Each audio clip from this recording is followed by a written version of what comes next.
இதை எதுக்காக சொல்றேன்? திருவள்ளுவர் ஒரு குறள்ல எழுதுறாரு, பொதுவா யானையினுடைய பலம் ரொம்ப அதிகமான பலம்.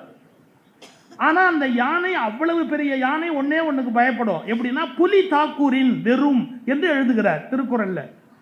புலியை பார்த்துட்டு அதுக்கு ஒரு பயம் வந்துடும், அப்படியே அஞ்சு பின்னாடி போயிடும். புலி தாக்கூரின், யானை அச்சப்பட்டு பின்னால் போய்விடும் என்று ஒரு குறள் எழுதுகிறார்.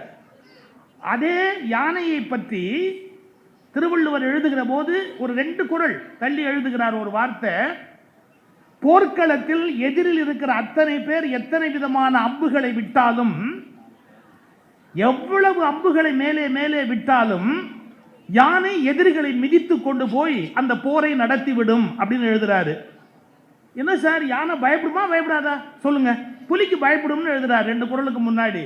எவ்வளவு படை இருந்தாலும், அம்புகளை எல்லாம் உடம்புல வாங்கினாலும் அந்த யானை அந்த போர்ல வெற்றி பெறும்னு சொல்றார். ஒரே காரணம், யானையின் பலம் அல்ல, அதை செலுத்துகிறான் பாருங்க ஒருத்த மேல உட்கார்ந்து, அவன் பலசாலியா இருந்தா யானை பலசாலியா ஆயிடும்.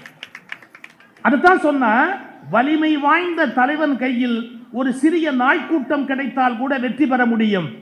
ஒரு தகுதியற்ற தலைவன் கையில் யானை கூட்டமே கிடைத்தால் கூட வெற்றி பெற முடியாமல் போய்விடும் என்று தலைமை பண்பு, லீடர்ஷிப்பை பற்றி ஒரு அருமையான ஒரு அனாலிசிஸ் லீடர்ஷிப்பை பற்றி இருக்கு.